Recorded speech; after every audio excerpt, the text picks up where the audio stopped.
directora de la UNED, vamos a decir, aquí en Álava, en el campus Alavés. ¿Qué tal Sí, estamos? Egunon, buenos días. Muy bien. ¿Todo bien? Todo Oye, bien. una pregunta. El vídeo creo que expresa realmente los fundamentos y valores realmente de lo que es la UNED y lo que ha sido estos 40 años, ¿no?, de vida, ¿no?, de alguna forma, ¿no?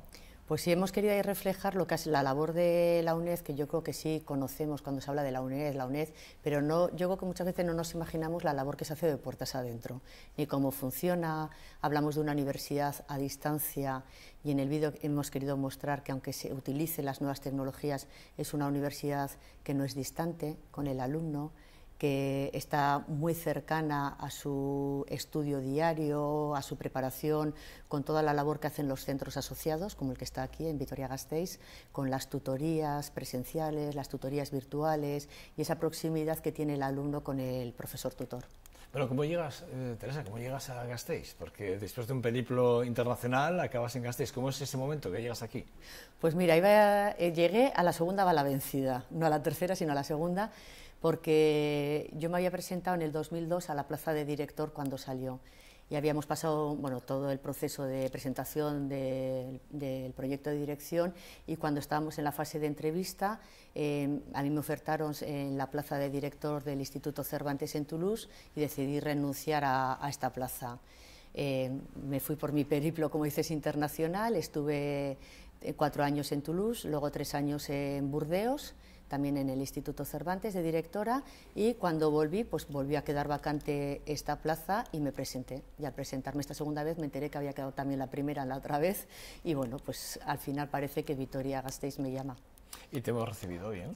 Me habéis recibido muy bien, sí, sí, y además yo creo que para mí ha sido, y me animaba a coger este puesto, porque aúna muy bien mis dos perfiles profesionales, que son la universidad. Yo he sido profesora universitaria durante 14 años, y luego también mi perfil de gestión y dirección en el Instituto Cervantes. Entonces esto me permitía seguir con esa labor de dirección y gestión dentro de una universidad. Entonces, bueno, pues me apetecía este reto. Y aparte, Teresa, escritora.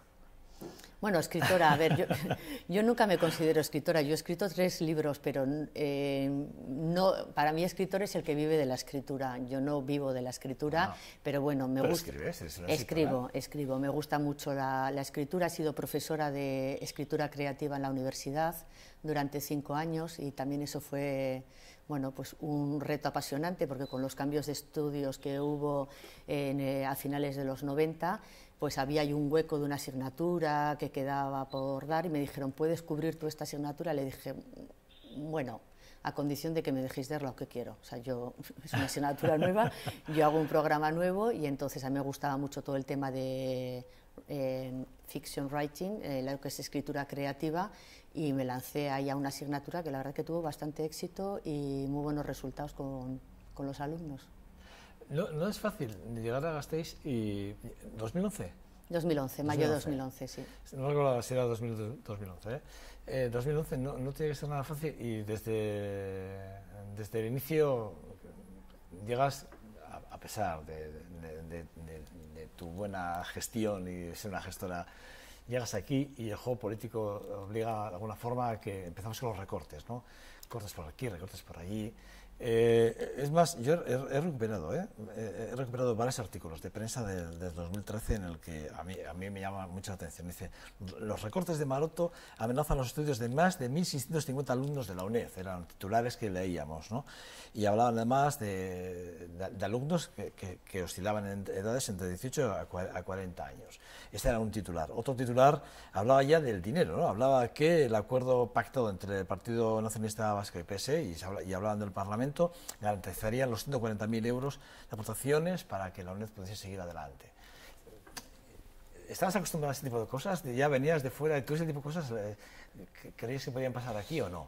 A ver, podrían pasar aquí, pero porque este tipo de cosas pasan en España. O sea, sinceramente, pasan increíblemente en nuestra cultura política.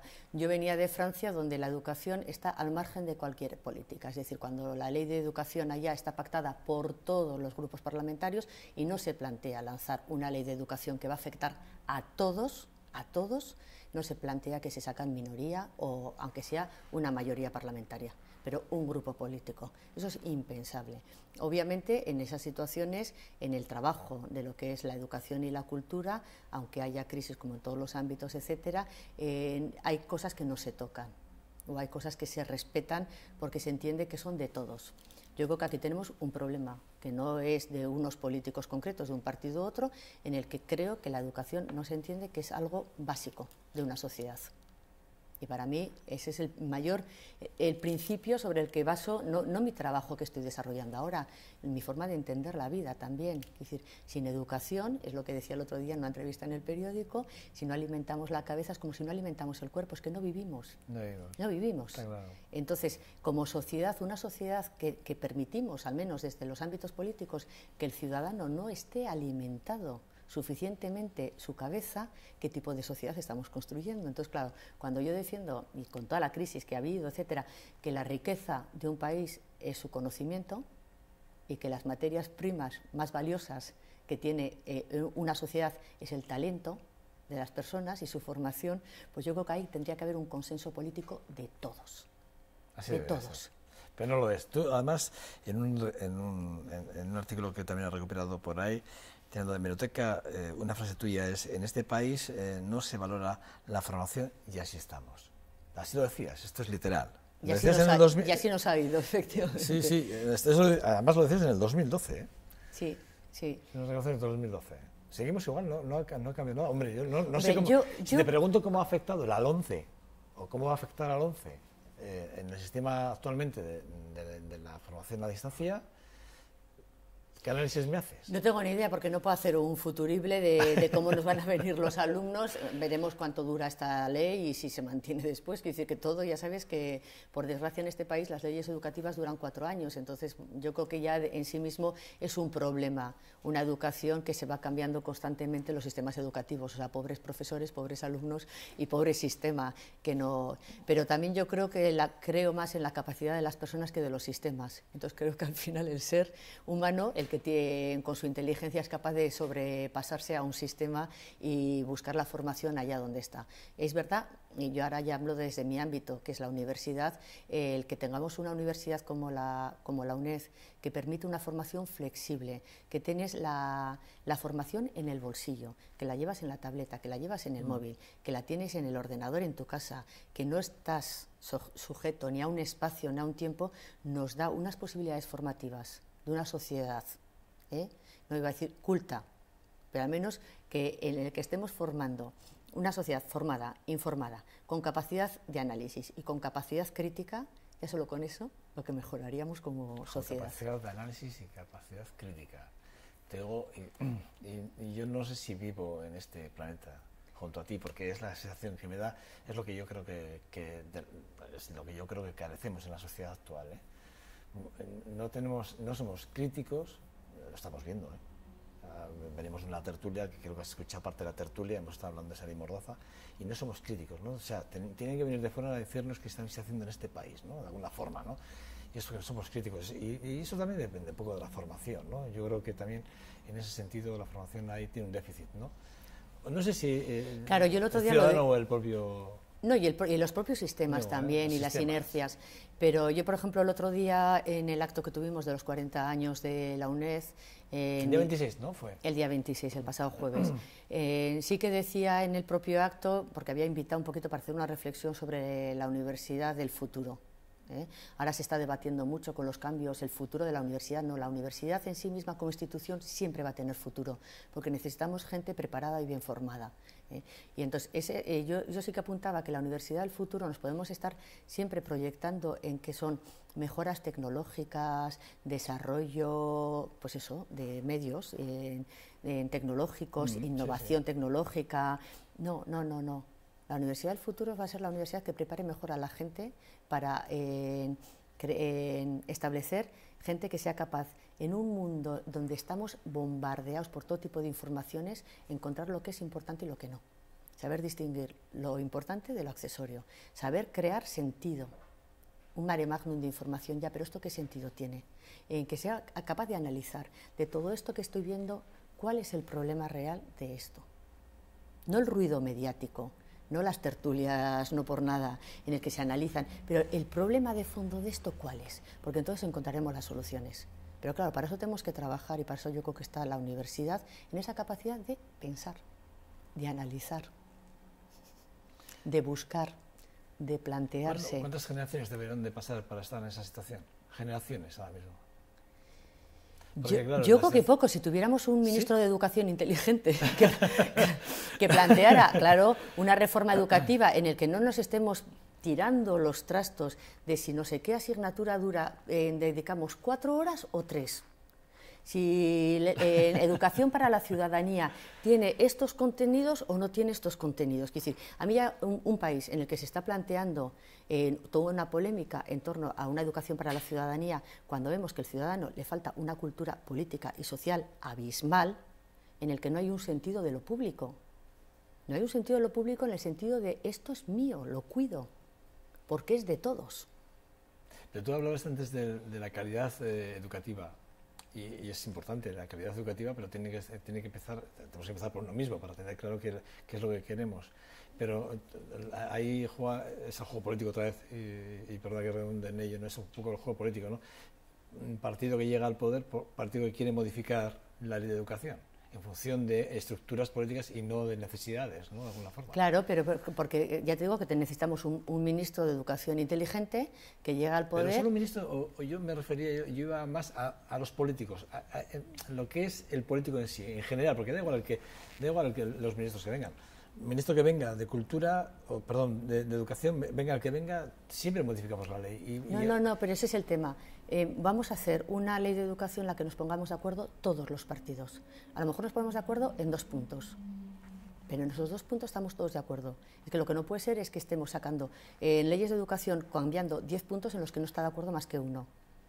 Yo entonces, por eso te digo, empezaría por eso, es decir, en cuáles son los mínimos en los que todos estamos de acuerdo. No es fácil, ¿eh? No es nada fácil. Y entonces hubiera un cambio de gobierno y entonces esos puntos ya no se tocan. Es que esos no se tocan porque estamos todos de acuerdo. Entonces, Teresa, bueno, ¿cuántos alumnos tenéis ahora mismo aquí en la UNED? Pues mira, el año pasado sobrepasamos los 1.700 alumnos. ¿1.700? Sí. Pues la horquilla más alta. Sí, la horquilla más alta. 600, los otros yo tenía entre los 600, entre los 1.500, 1.600, 1.650. Bueno, hemos ido aumentando. En los 4 últimos años hemos aumentado un 36% el número de alumnos, o sea que sí que esa horquilla ha ido subiendo. También es verdad que hemos ampliado la oferta de estudios. Los grados, los másters. Los grados, los másteres, en los cursos de idiomas, los cursos de extensión universitaria, cursos breves de formación permanente. Entonces, con ese aumento también de la formación, de lo que ofertamos, pues también ha aumentado el número de alumnos. ¿Y la horquilla sigue siendo 18-40 y algo? ¿O hemos aumentado esa horquilla, ya hemos pasado los 45? No, habitualmente lo que era la UNED, tradicionalmente la horquilla estaba más bien entre los 45 y los 65. Y con la crisis se ha notado ese bajón, se ha movido la horquilla al revés. No, la horquilla ha ido al revés. Sí, ha bajado de 18 a 40, es la horquilla mayor de alumnos. Claro, es que yo había leído el dato, pero efectivamente, porque luego están los usos de acceso a mayores de 45. Creo sí, de 25 y de 45. De 45, sí. Que por cierto, que dais también la formación previa a lo que son los accesos, ¿no? Sí, el alumno que se matricula de acceso tiene clases de todas sus asignaturas para ayudarle a preparar, porque bueno, lleva un cierto tiempo desconectado de los estudios para... Los convenios importantes, ¿no? Los convenios, digo, que sin convenios... Claro, bueno, nuestro principal convenio es nuestro consorcio, o sea, donde están las instituciones que apoyan y patrocinan la UNED, que es la Diputación Foral de Álava, el Ayuntamiento de Vitoria-Gasteiz. El año pasado se sumó el Gobierno vasco y la propia UNED. Pero bueno, luego sí que trabajamos, los convenios con todo lo que son empresas e instituciones para las prácticas de nuestros alumnos, los trabajos de fin de grado que han cobrado mucha importancia con Bolonia y el tema de prácticas que hay que desarrollar. ¿Ha sido un antes y después para la UNED, Bolonia? Hombre, yo creo que ha sido un antes y un después para todas las universidades, porque ha cambiado el sistema y el modelo educativo. Fue muy criticada, yo recuerdo que fue muy criticada en un principio, en un inicio, y luego a medida que ha ido pasando el tiempo, me parece que todo el mundo ha ido encajando que ha sido bueno, ¿no? Que ha sido necesario ese paso, ¿no? Que hemos sido valientes a la hora de aceptarlo, ¿no? Hombre, yo personalmente, lo que es el espíritu Bolonia, a mí personalmente me convence como sistema de educación. Sí, pero tú vienes de donde vienes. Tú vienes de Europa y tienes otro concepto. De hecho, solo hace falta ver tus planteamientos y tu apertura, ¿no? Pero aquí en España hemos sido muy críticos. Tú, claro, tú lo ves de otra forma, pero aquí hemos sido muy críticos con Bolonia, ¿eh? Pero bueno, muy críticos en a ver con qué. Somos muy críticos con cualquier cambio porque nos cuesta. En vez de ver las ventajas, a veces vemos solo los inconvenientes. Entonces, bueno, yo creo. 3, creo que sí que hay que ir a un sistema universitario en que el alumno tome más iniciativa, que es esto, más autonomía de aprendizaje. Entonces, a veces hay que romper la comodidad de que me lo den todo hecho. Cojo mis apuntes y esto es lo que cae en el examen. Tengo mi libro y que no me saquen de aquí. Entonces, pero el espíritu de Bolonia es esa autonomía en el aprendizaje, que me parece que es algo básico para lo que te decía después del análisis crítico, la capacidad de buscar sentido a las cosas, etcétera. Si yo no estoy en el aula a que me lo den todo hecho, sino que yo me lo tengo que hacer guiado, orientado, etcétera, pero me lo tengo que trabajar, la adquisición de conocimientos, porque luego eso es un hábito intelectual que te va a servir para toda tu vida. Y si no, pues yo creo más en ese sistema universitario que prepara a la gente para una posición ante la vida que va a poder desarrollar el resto de su vida, que no un paso por una universidad en la que me he sentado en un aula, he escuchado, he asimilado y he escupido y he pasado, tengo mi título y adelante. Entonces, yo sí que creo que nos ha traído ventajas Bolonia si la hubiéramos aplicado bien. Eso ya luego la aplicación es otra cosa. O sea, que no lo hemos hecho bien tampoco. Bueno, yo creo que hemos intentado hacer lo que teníamos que hacer, ¿no? Pero con lo que ya teníamos. Entonces, bueno, pues creo que... Tengo un amigo que dice que hemos ido parcheando, ¿no? Que seguimos parcheando. Sí, lo que pasa es que es verdad que en eso la UNED, en mi opinión, es un poquito distinta, porque ya el alumno hace un aprendizaje autónomo, él está en su casa, decide las asignaturas que tiene que hacer, el tiempo del que dispone, la UNED le da todos los medios, pero luego él mismo se tiene que gestionar su tiempo, su dedicación, su planificación, su organización. Entonces creo que en eso un pasito más adelante sí que vamos en eso. Y luego es personas que buscan, que están trabajando, que tienen sus obligaciones familiares o laborales y que busca ese complemento de formación. Es decir, no está metido en un sistema porque tiene que estar metido y no le queda más remedio. Es que voluntariamente él quiere formarse. Teresa, ¿qué cambiarías ahora mismo de la UNED? ¿Dónde irías o dónde encuentras la mejora? ¿Dónde crees que se puede mejorar?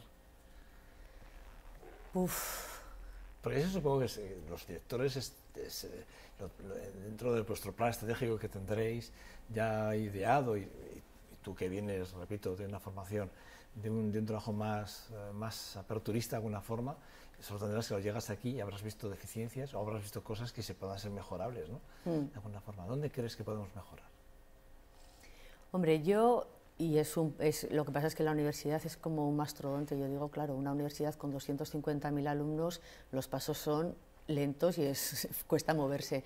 Yo creo que sí que deberíamos ir a una mayor flexibilidad en la matrícula, que se ha empezado a hacer ahora por primera vez, dar una opción en febrero o marzo de una segunda matrícula a los alumnos, que ya es un paso, pero en esa línea que creo que deberíamos seguir avanzando, tanto en las matrículas de másteres como de idiomas, etcétera, para que la formación esté al alcance en cualquier momento. O sea, a mí, claro, ese sería mi sueño. Es decir, ha empezado el curso en octubre, pero a mí me cambian las circunstancias en diciembre y ahora aquí tengo tiempo y puedo iniciar estos estudios, tener esa posibilidad. Pero hay que entender que la burocracia, los sistemas, etcétera, pues no son tan ágiles como... ¿Pero tú lo has propuesto ya esa propuesta? Yo ya la he hecho, sí, pero yo hacerla la hago. ¿Y qué te dicen? Bueno, pues imagínate, quiero decir que las cosas van moviéndose despacio, pues ha empezado ahora esta flexibilidad, yo creo que iremos avanzando. Si es que el mundo cada vez ahora con las nuevas tecnologías está todo interconectado y es muy rápido. Entonces, a veces, bueno, hay que moverse a la vez que se mueve la sociedad y el mundo, si no te quedas atrás. Bueno, durante todo este año, el 40 aniversario, ¿qué actividades tenéis así para destacar y hacer énfasis en que son 40 años dedicados a la enseñanza? Pues mira, el énfasis lo hemos hecho en el acto que tuvimos el jueves pasado, que era por un lado, bueno, con este vídeo que queríamos reflejar lo que era la labor de la UNED y el trabajo que se hacía en el centro. Dentro del propio acto invité al anterior rector de la UPV, a Juan Ignacio Pérez Iglesias, para que nos hablara de la Universidad del Futuro. Quise que alguien que ya no estaba en un cargo tuviera la libertad de poder hablar, porque siempre cuando estás en un cargo estás condicionado por el puesto que representas, la institución, etcétera. No, que tuviera la libertad de hacer una reflexión, y la verdad es que fue muy interesante la que hizo ahí en el acto. Y luego al rector de nuestra propia universidad para que también nos hablara de la UNED del futuro. Entonces me he quedado con las ganas de hacer una mesa redonda en la que haya realmente un debate, en el que podamos estar representados todos los que de alguna forma podemos estar involucrados en las decisiones de la educación en nuestro territorio, para ver qué proponemos y poder debatir también con el público, qué espera, qué quiere, qué necesitaría. Entonces, bueno, yo creo que eso lo haremos a la vuelta, cuando empecemos el curso. Ahora pero ya... sí, pero seguiremos con esa mesa redonda. Vamos, yo quiero, yo quiero que haya un debate realmente abierto, en el que podamos oír todas las voces implicadas, desde los alumnos también, qué es lo que están buscando, futuros alumnos, qué es lo que ellos se plantean, qué necesitarían, qué nos pedirían. Sí. Vamos, que un documento que salga de ahí, un documento prácticamente que sea un cambio, ¿no? Con un plan estratégico que decía antes, ¿no? Sí, o al menos oír a todas las partes implicadas para hacer una reflexión de dónde estamos. Y también en el acto quise que no fuera regocijarnos en lo ya conseguido, sino mirar más bien hacia el futuro. Vale, hemos llegado hasta aquí, pero ahora qué nos espera, qué queremos hacer. Sí. Entonces, por eso sí que me gustaría esa reflexión conjunta, con todas las voces que pueda escuchar. Bueno, nos lo dices, nos avisas, ¿vale? Para que estemos pendientes de esa mesa redonda tan interesante y que, bueno, pues que podamos seguirla. Y cuando menos que vuelvas a venir aquí. Ya, yo creo que antes y el después. O sea, antes de la mesa, para explicarnos en cómo la vas a pasar, que van a ser todos invitados y luego con la resolución de esa mesa. Es decir, que nos hagas partícipe en este 2.5 y en VTV, que nos hagas partícipe de la UNED, que nos interesa tanto. La enseñanza, tú lo has dicho, es importante. En tiempos que corren más, si me lo permites. No sé si está bien dicho, pero creo que los tiempos que corren sí más, si cabe. Teresa Imizcoz, ¿no? Imizcoz. Que te agradezco mucho que te hayas acercado hasta 2.5 Gasteiz, y sobre todo que hayas venido a explicarnos. Y bueno, ese vídeo ha sido importante para acercar más, ¿no? Además sirvió para la introducción en el pasado 26 a la introducción de lo que es la UNED, que está muy bien. Pues la verdad es que es un verdadero placer tenerte, y tu casa, ya sabes, para lo que necesites. Muy bien, gracias, gracias a vosotros. Tranquila. Estás nerviosa al principio, dices tranquila. No. ¿Estás más tranquila ya? Sí. Te lo agradezco. Es un verdadero placer, de verdad. Vale. Bueno, nada, ustedes nada, les espero en 2 segundos. Vamos con Leila Pérez, vamos a hablar de dietética, vamos a hablar de salud, vamos a hablar de alimentación, como hacemos absolutamente todos los lunes hasta ahora.